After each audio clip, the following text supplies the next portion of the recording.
What is up, everybody? CP and SJ with you here from Every Day We're Covering with another week of picks here for college football. We're in week number 5, and we're going to take a look at what we like for our plays here this weekend. We'll talk about the games, kind of how we're feeling confidence-wise, a little bit about them as well. And we do have some good games on the schedule here this week as well. SJ, hopefully we keep the train rolling here. Our pick's been pretty good so far, maybe a little bit of a lull last week, but we're ready to fire that train back up again. Yeah, we're definitely on the better side, so we'll keep it that way. That's BTTER so far, and yeah. So let's keep it rolling. We'll make rebound. I mean, last week wasn't terrible, but definitely we like to be a little bit better than that. So we're gonna go for that this week. Yeah. We're going to start it off here with a Friday night contest. We each have different plays on this game. This will be a late start, as usual, is out on the West Coast, 8 o'clock on Fox. TCU is going out to take on Arizona State. What largely are a couple of maybe the favorite teams towards the top of the Big 12 still. And I don't know. It's an interesting line to me. I'm going to go here in this game with TCU. They're getting 3.5 right now in this one. The 3 would have probably even got me there, but give me that hook. And yeah, I feel great about it because I think TCU's played a little bit better football overall so far here. Yeah, going on the road makes it a little bit tougher. But Arizona State's, kind of showed the propensity to let things get away from them sometimes at the end of the games, as we've seen earlier in the year. So I like TCU getting those points. I think this will be a close game, and them getting that 3.5, I feel good about it. Yeah, I mean, I don't even think good play there. I don't even think them winning outright is that far fetched. So that's just judged on what we've seen so far and how both teams have played. That's definitely highly likely. I'm gonna go. I guess just and it's going. I mean, talking about how they've played so far, this might have to largely come from the TCU side of things. But I'm gonna get that total and then go over 54.5. I believe is where that looks like. Yep, that's why I played it at 54.5. So I know historically it's been pretty easy, but Arizona State has struggled offensively, so I'm a little bit, I guess a little concern would be there. But either way, I think TCU can make up whatever struggles Arizona State has offensively, and I'll be with you too. I wouldn't be that surprised if TCU covers and then again wins it out, just wins the game straight up. So. But we're always shocked at least one game per week. This could be. I just don't. Arizona State's really. I mean, last year was last year. It's just a totally different thing this year so far. Yeah, different team for sure so far. So we'll see how that goes. Certainly an interesting game in that conference. We've got some other early games here to take a look at. One of them that will probably get some attention, lost a little bit of its luster, honestly, last week just because of Arkansas's late collapse. But the Hogs are hosting Notre Dame. And SJ, what are you feeling here? Well, I mean, the record doesn't look so good at 1-2, but at the same time, you look at the schedule, Notre Dame, who they've played. It's like, well, I mean, of course, they don't want to sit where they're sitting right now, but I mean, all ranked teams and 2 of them within the top, 15 to 20. So, or I mean, 2 ranked teams, and of course, Purdue last week was, like we said, another weird game. And at Purdue, what's new? But they still pulled away and made that look easy. So, I definitely going to go on the Notre Dame side of things, and looks like there's been some movement since when I got them at my 6.5, covering 6 points. A couple books got it down to 4.5. So I guess if you're maybe a guy on the Arkansas side, you might like that movement that way. But either way, I just think Notre Dame's too good for them. And Arkansas, I know there was a close loss, and it wasn't like anything where they looked that terrible, but that loss to Memphis, those are kind of things that stick with you for a little bit, just the way it happened. Not so much that they got beat, but it's like kind of pissed it away a little bit. And then also it's like then you come, maybe you're looking ahead, and now you got a hell of a team in front of you this week. So I think it might be a little bit uglier than the numbers or the spread shows. I just think Notre Dame is too good at every position, but we'll kind of see if Arkansas can hang tough for at least a half.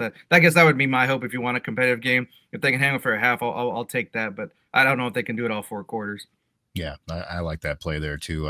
And the way that game ended last week, you got to feel like that probably tampers the crowd a little bit, especially being an early game like that. I don't know. We'll see how that plays, but interesting one to see as well.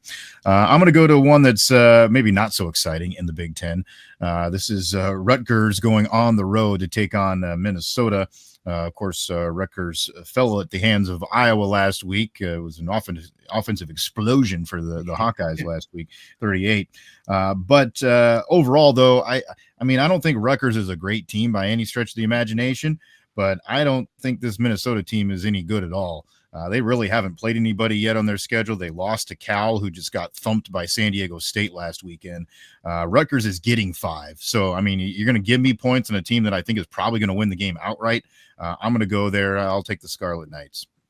I mean, heading into the season, this next matchup here, you would have thought like this could be, and I guess it still could play out that way, both undefeated. But Ohio State sitting at number 1 and Washington unranked. Of course, they haven't exactly faced the caliber of competition to get you ranked. But I mean, I guess if you just randomly ask people what's Washington's record, even college football watchers might be like, I don't be surprised that they're 3-0, no matter who, regardless of who they played. At the same time, though, I just don't think. I mean, that's a different league right now. You're talking about with the types of players and the type of team. I know Iowa State has looked, I guess gettable at times, or maybe like a little flawed, but they were flawed last year, and then they go off and run the table and win the whole dang thing. So I think they're just going to be too good for them. And it's only I think we were looking at 8 points or 8.5, 8-point spread. So getting a 9-point, 10-point win, 14-point win, that's kind of what I expect. Honestly, on the low end, I could see it being as up to a 20, 28-point win, something like that even. So I think covering 8.5 won't be a big a deal, and I'll probably go pretty heavy on that. I think Ohio State's probably weathered the couple early tests, and maybe just a little bit of a you have that big opening week, and you kind of the next couple of weeks kind of sleepwalk through it maybe, and not hitting on all strides. And I think now maybe they'll kind of get things going together and might put on a. I mean, this is your chance here. You got an undefeated opponent. I know they're not ranked, but throw some style points up and kind of say we're here. We weren't just a last year fluke type of deal. Yeah, like that play a lot. I agree with you there. That one, by the way, is a 2:30 kickoff there on CBS. That previous one, Rutgers, Minnesota, that's 11 o'clock on BTN. Another 11 o'clock game I'm going to throw out there is in the Big 12. Kansas is home to take on Cincinnati. And KU kind of did what they thought. And I, honestly, afterwards, I felt like, man, that should have been one of my better plays last week, was really hitting hammered hard on KU against that West Virginia team coming in even a little bit more. But, looked good doing that. And I think that the Cincinnati team is okay, but I feel like KU's got the more explosive offense. They've got the ability to put up the points, and just being able to cover, less than a touchdown at home, I feel like is doable for them. So I'm going to go Kansas. We're gonna go with the long shot. I just got to do it. We've been kind of the big numbers is always a fun thing for us to keep an eye on and watch. And typically it's non-conference, which this is the case with in this instance, just because of how the SEC likes to schedule things. But even within conference, if we see something crazy, we're going to go ahead and, who knows, there's some out there one way or the other, and see if you think. And, I guess, growing up, Marcus Camby was the deal there. So at UMass, so we'll go ahead and then we hope we're going to live some of that magic they had there back there in the 90s. And they're getting 43.5 points. And I know UMass is not good at all. And Missouri's actually been kind of a pleasant surprise. I know they've been the dark horse team, but they've also kind of been that for the last however many years. They're always that team. Like, I think maybe they could make a run, or the sleeping giant term that people like to throw out there. They've always been that team, but so far so good for them. I mean, they've decent wins, and looks like a pretty solid outfit at the minimum. Could at least contend, maybe the top 5 within that league, if things fall right for them, depending on how the schedule breaks. But either way, I think they can still get a 40-point win pretty easy, but we'll be good with 43.5. So, even if they, this could be a blowout, you maybe don't play that well, you win like a 42-7 or, even like a 42-0, we're still in good shape. So we'll take that chance. Just, it's going to be one of those long shot plays we do. Not a lot of confidence there, but it's hard to pass something like that up when you see something so egregious, even when, it's teams of this sort. Yeah, that's a big number. That's a 6:30 game on ESPNU for that one. I'm going to go to another afternoon game for my final play, and I guess I'm kind of thinking more old school SEC here in this one, even though you may look at it and initially kind of think the other direction. But Ole Miss playing host to LSU. Right now, Ole Miss is a 1.5 point favorite in the game. I'm not going to go there as far as making a pick on the winner. I could see it. I kind of could see it going either direction, but the total seems a little bit high for me. 55.5. I mean, if LSU is good at one thing, they're good at playing defense, and that definitely seems to be the case for them so far this year. Their offense has had a little bit of struggles. Ole Miss has put up points, sure, but they haven't played a defense like this either. And sounds like there's a little bit of the injury bug walking around that might slow them down a little bit too this week, and that's not a good thing against a good defense. So that 55.5 seems a little too high. I think we're going to get more of a little bit of a scrum here, a slog in this one. So I'm going to go under in that game and hope they stay under that 55.5.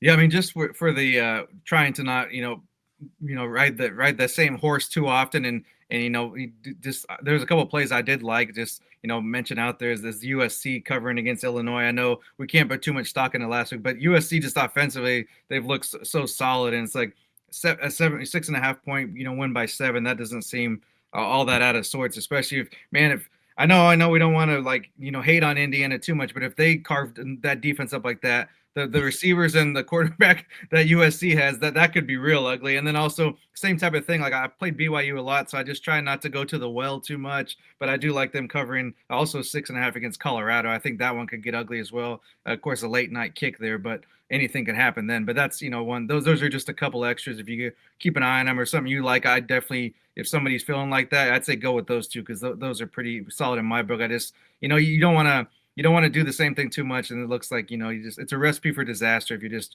feels like you're being lazy. You know what I mean? Mm-hmm. Yeah. If you're looking for another sicko game, I do want to go back to the well for my boys at James Madison. There you go.